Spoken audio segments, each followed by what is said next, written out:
The Lord be with you. A reading from the Holy Gospel according to Luke. Jesus went out to the mountain to pray, and he spent the night in prayer to God. And when day came, he called his disciples and chose 12 of them, whom he also named apostles: Simon, whom he named Peter, and his brother Andrew, and James and John and Philip and Bartholomew, Matthew and Thomas, James son of Alphaeus, and Simon, who was called the Zealot, and Judas son of James, and Judas Iscariot, who became a traitor. Jesus came down with them and stood on a level place, with a great crowd of his disciples and a great multitude of people from all Judea, Jerusalem, and the coast of Tyre and Sidon. These multitudes had come to hear him and to be healed of their diseases, and those who were troubled with unclean spirits were cured, and all in the crowd were trying to touch him. For power came out from him and healed all of them. The Gospel of the Lord.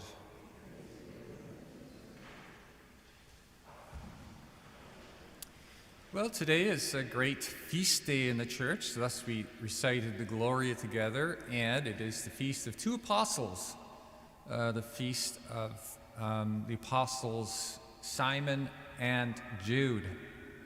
The church probably puts them together because there is some suggestion they might have been martyred together, probably.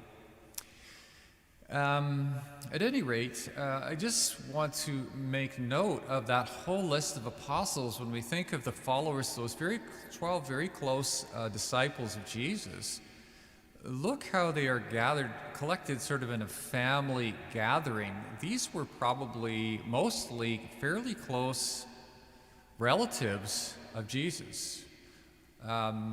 We think of the number of brothers in there, and we know about Peter and Peter and Andrew, of course, being brothers.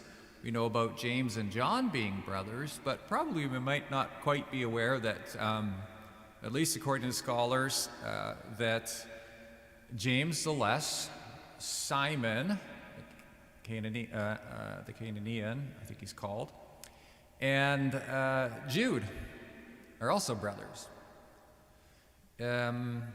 So it's kind of interesting how holiness sort of kind of goes in sort of a stock, like it seems to run down a generation.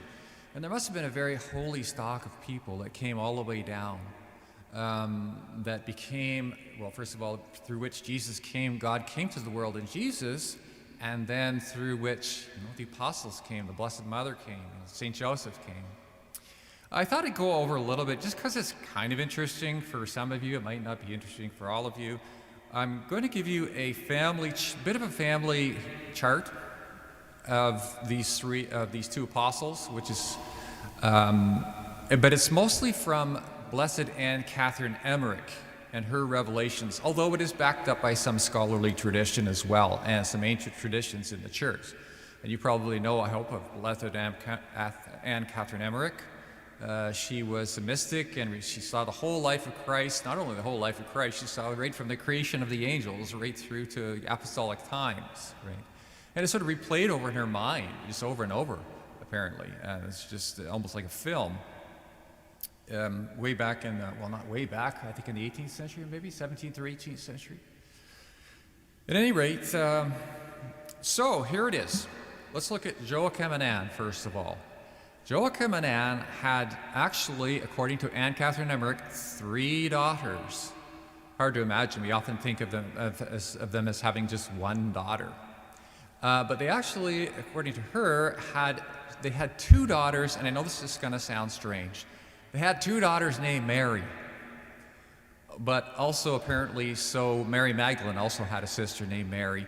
And they often pick, all I can think of is the analogy of, parents name children in Quebec, right, in French Canada. They name all the kids Mary, and then they call them by their middle names, or they name all the boys Joseph, and they call them by their middle names.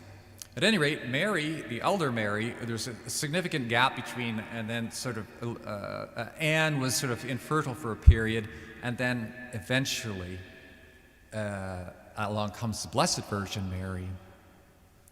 So that older Mary is called Mary Heli or Mary Eli, and because her first husband was Eli, who died. Her second husband was Cleophas. And remember, this would be Mary's older sister. Okay, her second husband was Cleophas. We've heard of Cleophas in the scriptures, right? But Mary and Cleophas, then the older Mary and Cleophas, had a daughter who was called Mary Cleophas.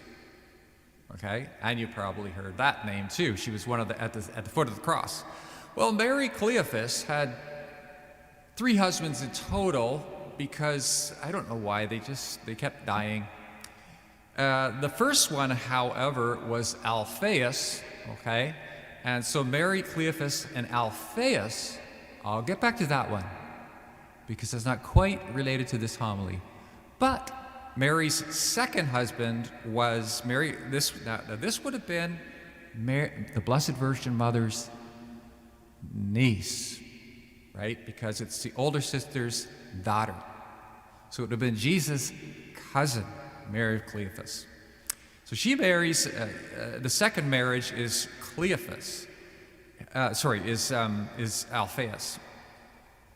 They have 3 sons, 4 sons actually. 3 of them would become apostles: James the Lesser, Simon, and Jude, who is also called